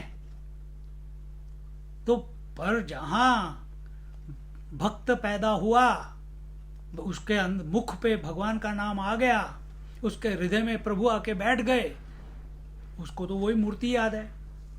और जहां ये तीव्र जिज्ञासा कि प्रभु कहाँ है, प्रभु कौन है, प्रभु को कैसे पाया जा सकता है। अब ये यात्रा शुरू हो गई। जब यात्रा शुरू है तो गुरु भी अपने जीवन में आ जाता है अपने आप। आपको चिंता नहीं करनी है कैसे। कलयुग में लोग कहते हैं मैंने इसको गुरु बना लिया, उसको गुरु बना लिया। बेवकूफ लोग। गुरु शिष्य को बनाता है, मैंने इसको शिष्य बनाया, मैंने इसको दीक्षा दी। क्या औकात शिष्य की कि वो गुरु बना ले। तो नारद मुनि आए, उन्होंने कहा बेटा कहाँ जा रहे हो। मैं विष्णु को ढूंढ रहा हूँ, कहाँ मिलेंगे मेरे को विष्णु। क्यों चाहिए तुम्हें विष्णु, तुम तो 6 साल के हो, इतने अब कहाँ से आए हो। मैं उधर से आया हूँ, मैं राजा का बड़ा बेटा हूँ। कहाँ जा रहे हो। मैं विष्णु को ढूंढने जा रहा हूँ। तुम इतनी दूर किसी को साथ में, सेवकों को साथ में नहीं, मेरे को तो सिर्फ प्रभु विष्णु ढूंढने हैं। कहाँ पे है मेरे को, आपको पता है क्या कहाँ है। अगर आपको पता है तो बताओ, नहीं तो मेरा टाइम मत वेस्ट करो, मैं चला। तो नारद मुनि तो गुरु बन के आए थे इस छोटे से बच्चे के लिए। तो बोलते हैं अरे बेटा इस जंगल में डाकू हैं, चोर हैं, और तेरे ऊपर इतने आभूषण हैं तो वो तेरी हत्या भी कर सकते हैं। ये कपड़े निकाल, ये आभूषण निकाल दे तो you will not be attractive to the डाकूज। निकाल दिए उसने। तेरे कपड़े देख के भी वो तेरे को किडनैप कर लेंगे कि ये तो कोई अमीर बाप का बेटा दिखता है, क्योंकि सब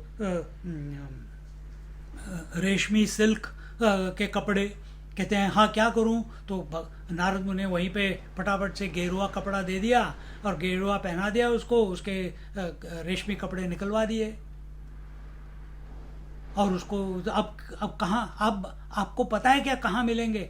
हाँ ये आपने ठीक कहा कि ऐसे करना चाहिए, पर कहाँ जाऊँ, कहाँ मिलेंगे। अभी तक वो यही पूछ रहा था कि कहाँ मिलेंगे, कैसे मिलेंगे, कब मिलेंगे, कहाँ जाऊँ, क्या करूँ, मेरे को कुछ समझ नहीं आ रहा। तो तब भगवान नारद मुनि उसको बोलते हैं कि तुम जाओ उस पेड़ के, उस बरगद के पेड़ के नीचे बैठो और साधना करो। और क्या साधना करो, तुम उसको एक माला दे दी और उसको बोला तुम ओम नमो भगवते वासुदेवाय इस मंत्र का जाप करो। तो ये प्रभु भगवान विष्णु का ही मंत्र है और इसको तुम जाप करो तो प्रभु प्रसन्न हुए तो जरूर आएंगे। अपनी सांस के साथ जोड़ दो और शुरू हो जाओ। ध्रुव महात्मा शुरू हो गए और जैसे जैसे मंत्र का जाप करने लगे, फिर क्या करते थे, बीच बीच में उठते थे, जब भूख लगती थी फल वल इकट्ठे करते थे, फिर आके बैठ जाते थे, फिर प्यास लगती थी फिर नदी चले जाते थे, पानी पी के आ जाते थे। पर जैसे जैसे उनकी दृढ़ता, उनका आसन लगने लगा और अंदर से रस की उत्पत्ति हुई, प्रभु के नाम में ध्यान लगने लगा प्रभु के नाम पे, तो 1 महीने के बाद उनको लगा कि यार मैं उठना नहीं चाहता, अब मैं उठ के जाऊंगा फिर इतना मेरा टाइम वेस्ट हो जाएगा, फल को इकट्ठा करो, कहाँ मिलेंगे, दूर दूर तक जाना पड़ता है, फिर मैं थक जाता हूँ, फिर जप नहीं कर पाता, तो फिर क्या करेंगे। इतने 6 साल का लड़का कहते जो आसपास पत्ते पड़े हैं वही खा लूंगा और पानी पी लूंगा। अब उसका क्या हो गया, जो थकावट थी जाने की और आने की और फिर सोने की, वो समय बच गया। क्या किया उसने, ओम नमो भगवते वासुदेवाय, ओम नमो भगवते वासुदेवाय, ओम नमो भगवते वासुदेवाय करता रहा जब। फिर उसके बाद उसको लगा, उसका धीरे धीरे, क्योंकि टॉयलेट भी जाना पड़ता था, अब उसके लिए फिर नहाना पड़ता था, फिर नहाने के बाद फिर आके फिर उसमें उसका समय वेस्ट होता था। तो उसने कहा मैं खा रहा हूँ इसलिए मेरे को टॉयलेट आती है, अब मैं खाना बंद कर देता हूँ, सिर्फ पानी पीऊँगा। फिर सिर्फ पानी पे रहने लगे। पानी पे क्या रहने लगे, फिर लघु शंका आती थी, लू जाना पड़ता था, फिर उन्होंने पानी भी पीना बंद कर दिया, फिर प्रभु का नाम। अब उनका ऐसे 3-4 महीने के बाद उनकी ऐसी स्थिति हो गई कि ना उनको खाना, ना उनको पीना, ना उनको लघु शंका, ना को टॉयलेट, उनको आसन तोड़ने की जरूरत ही नहीं पड़ती थी, वो वहीं के वहीं बैठे रहे। और जब इतनी तीव्र उनको अंदर से लत लग गई इसको बोलते हैं प्रभु के चरणों में अनुराग। अब प्रभु ने अंदर से पकड़ लिया। एक दिन प्रभु ने देखा कि अरे ये तो बहुत परिपक्व हो गया है, ही इज मैच्योर्ड। तो प्रभु ने उनके मन में जाके उनको बोला, ए ध्रुव आंखें खोल। नहीं, ऐसे नहीं बोला, उन्होंने ध्रुव को दर्शन दिया उसके मन में। तो जब उसको दर्शन मिला तो ध्रुव ने सोचा कि प्रभु आ गए, तो उसने झट आंखें खोल दी। आंखें खोला, देखा तो सामने कोई है ही नहीं। उसने कहा प्रभु प्रभु, कोई भी नहीं है। अब उसको लगा कि मैंने तो इतने दिनों तक एकाग्र सिंगल पॉइंटेड होके प्रभु का नाम लिया था, अब मेरा टूट गया। ये तो मेरा माइंड का इमेजिनेशन था। अब फिर से शुरू करता हूं। फिर शुरू किया, बिना डिस्टर्ब हुए, बिना रिएक्ट किए। फिर प्रभु ने दर्शन दिया, फिर उसकी आंख खुल गई। फिर ही फेल्ट कि यार ये कैसे हो रहा है। तीसरी बार फिर से प्रभु आए और प्रभु ने कहा, देखो मैं आ गया, अब तुम्हारे को मेडिटेशन करने की जरूरत नहीं है, जप करने की जरूरत नहीं है। ध्रुव ने बोला, अपने मन में ही बोला, मुझे पता है 2 बार आप मेरे को चकमा दे चुके हो, अब मैं नहीं फंसूंगा, अब मैं आंख नहीं खोलूंगा। मुझे पता है आप बाहर नहीं हो, ये सिर्फ मेरे मन की इमेजिनेशन है, क्योंकि पहली 2 बार इमेजिनेशन थी। एक बात याद रखना, अपने सपने में, अपनी इमेजिनेशन में अगर भगवान आते हैं या हमारे गुरु आते हैं, ये कभी इमेजिनेशन नहीं होती, ये उनकी कृपा से आते हैं, उनके अनुग्रह से आते हैं। उनकी इच्छा है इसलिए आए। ये तो हमारी क्या औकात कि हम उनको इमेजिन कर सकें। तो बोलता है, ध्रुव बोलता है कि मैं नहीं खोलूंगा। तो वो कहते हैं, बेटा मैं बाहर खड़ा हूं, खोल इस बार। मैं पहले टेस्ट कर रहा था, पर मैं हूं नहीं, मेरे को प्रूफ दो कि आप आए हो नहीं तो मैं आंख नहीं खोलूंगा, नहीं तो मेरे को फिर से साधना जब स्क्रैच से शुरू करना पड़ेगा। अब प्रभु भी 6 साल का बच्चा ना, तो प्रभु को भी बड़ा इंटरेस्टिंग लगा। तो उन्होंने अपने शंख को लेके उसके गाल पे लगाया बाहर से। वो तो ध्यान में बैठा है। बाहर सामने खड़े थे, अपना शंख लिया, क्योंकि भगवान का क्या है, शंख चक्र गदा पद्म, ये 4 चीजें हैं ना उनके हाथ में। तो शंख लेके उसके गाल पे लगाया। जैसे ही उसके गाल पे वो ठंडा ठंडा शंख लगा, एकदम से उसकी आंख खुली और प्रभु को देखते ही, वो तो हक्का बक्का तो वैसे ही था, लेकिन उसके मुंह से, प्रभु की प्रेरणा से, उसके मुख से ये मंत्र निकले। कौन से?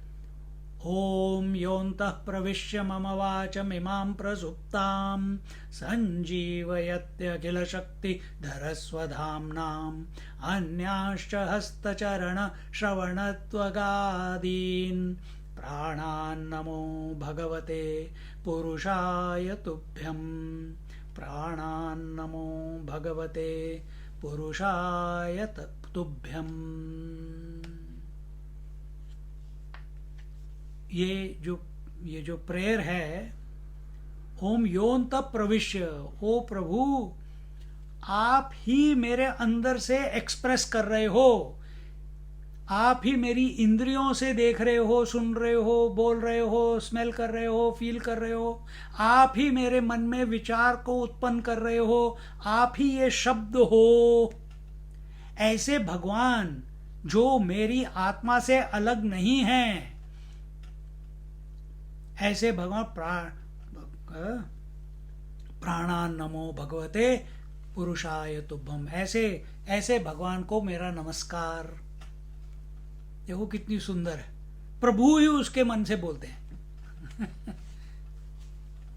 फिर प्रभु उसको पूछते हैं, बेटा बोल क्या चाहिए? कहता है मुझे तो कुछ नहीं चाहिए, आपको तो सब पता है। अब प्रभु को पता है कि ध्रुव किस उद्देश्य से साधना करने आया है। क्या उद्देश्य था? मेरे को अपने पिता की गोदी में बैठना है यह उद्देश्य था।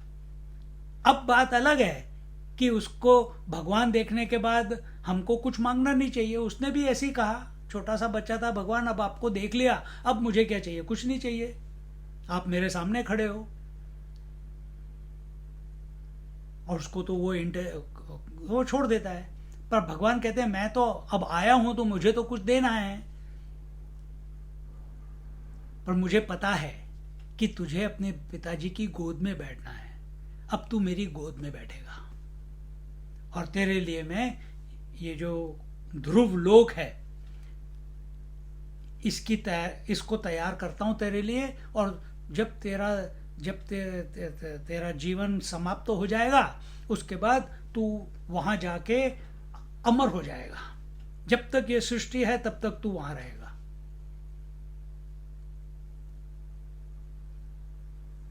तो वो ध्रुव तारा, तो ऐसी भक्ति करनी चाहिए। लगाओ 6 महीने, मैंने बोला ना आपको नहीं सोच अच्छो अरे मेरे को खाना खाना छोड़ देना पड़ेगा, मैं पानी नहीं पी पाऊंगा, टॉयलेट नहीं जा पाऊंगा, अरे बाप रे, ये सब सोच सोच के ही हम भगवान का नाम नहीं लेते। अरे भगवान का नाम लो तो सही। और जैसे जैसे लोगे तुम्हारे अंदर आत्मबल बढ़ता जाएगा, कैपेबिलिटी बढ़ेगी, एकाग्रता बढ़ेगी, धैर्य बढ़ेगा, श्रद्धा बढ़ेगी, सबूरी बढ़ेगी। जैसे तुम जिम जाते हो, बार बार एक बार जाके थोड़ा ना तुम्हारे मसल बन जाते हैं, रोज जाना पड़ता है, हर हफ्ते 2-3 बार जाना पड़ता है। और एकदम से जाके 500 किलो थोड़ी ना उठा लेते हो, पहले 20-50 से शुरू करोगे, फिर 100 पे जाओगे, फिर 150 पे, फिर 200 पे, फिर 250 पे, फिर 300 पे, धीरे धीरे अपना वेट इंक्रीज करते रहोगे और अपनी स्ट्रेंथ बढ़ाते रहोगे। पर तुम जिम गए ही नहीं और चाहते हो कि मैं टोक्यो ओलंपिक्स में वेट लिफ्टिंग का कंपटीशन में पार्ट लेना चाहता हूं, कैसे होगा? पानी में उतरोगे ही नहीं और चाहते हो कि मैं स्विमिंग करूं, स्विमिंग सीखूं। साइकिल पे बैठना ही नहीं है, स्कूटर से डर लगता है, कार में जाने से डर लगता है, पर ड्राइविंग, स्कूटर, साइकिल, कार की ड्राइविंग आनी चाहिए। कैसे आएगी जब तक तुम कूदोगे नहीं? तो उसी तरह से प्रभु का नाम लेना शुरू कीजिए, उनके चरणों को अपने हृदय और मस्तिष्क में रखिए, उसके ऊपर चिंतन कीजिए, भाव से, नियम से, रोज सुबह शाम, and then flow with it. जैसे बादलों से जो पानी गिरता है और नालों से फिर नदियां, नदियों से फिर, नदी का काम क्या है? जब से वो बूंद गिरी है आकाश से जमीन के ऊपर, पृथ्वी के ऊपर, उसका एक ही उद्देश्य है, क्या? कि मुझे समंदर पहुंचना है, और कोई उसके अंदर इच्छा नहीं है। उसके अंदर इच्छा है मुझे समंदर पहुंचना है। जब से वो बिंदु, पानी का बिंदु गिरा है, जब से आप पैदा हुए हो, आपका सिर्फ एक ही उद्देश्य है, आप चाहो या ना चाहो, मुझे प्रभु से एक होना है। इस बार नहीं हो गए, अगला जन्म, अगला जन्म नहीं हो, अगला जन्म। या तो तुम भटकते रहो जन्म से जन्म से जन्म, कभी स्वर्ग, कभी नरक, कभी पशु योनि, कभी देव योनि, कभी सर्प योनि, कभी पिशाच योनि, और हटकते हटकते हटकते जब एक कल्प के बाद जब ब्रह्मा जी सोने जाएंगे तो आप भी ब्रह्मा जी के साथ एक हो जाएंगे, आपको भी उस समय मुक्ति मिल जाएगी, सालोक के मुक्ति, ब्रह्मलोक में पहुंच जाओगे। पर जब वो सुबह उठेंगे फिर शुरू हो जाएगा आपका चक्कर, अंदर बाहर, इस योनि में, उस योनि में, उस योनि में, इस योनि में। पर एक बार प्रभु के चरण पकड़ लिए, इस जीवन में ही मुक्ति पॉसिबल है। जिन्होंने भी श्री राम का आश्रय लेकर दृढ़ भाव से अपने चित्त को उनके चरणों में लगाया, उनकी स्थिति ध्रुव जैसी हो गई। जिस प्रकार ध्रुव की आस्था अचल थी, प्रभु ने उसे वैसा ही सर्वोच्च एवं अचल पद प्रदान किया। अन्य सभी तारे अपनी स्थिति बदलते हैं, ध्रुव सदैव अचल रहता है। यह अचलता भी श्री राम का भजन करने से ही प्राप्त होती है। अतः हे मन, सदैव राम का भजन करते रहो। केवल राम भजो रे भाई, केवल राम भजो रे भाई, केवल राम भजो रे भाई, केवल राम भजो रे भाई। आज यहीं पूर्ण विराम लगाते हैं। ओम पूर्णमदा पूर्णमिदं पूर्णात् पूर्णमुदच्यते पूर्णस्य पूर्णमादाय पूर्णमेवावशिष्यते। ओम शांति शांति शांतिः। हरि ओम। श्री गुरुभ्यो नमः। हरि ओम। बोलो सियावर रामचंद्र की जय, पवन सुत हनुमान की जय। बोलो भाई सब संतन की जय। सद्गुरुनाथ महाराज की जय। गंगा मैया की जय। जमुना महारानी की जय। आज के आनंद की जय। हर हर नमः पार्वती पतये। हर हर महादेव। जय जय रघुवीर समर्थ। जय जय Shri Gurudev Datt. Hari Om. Till next time.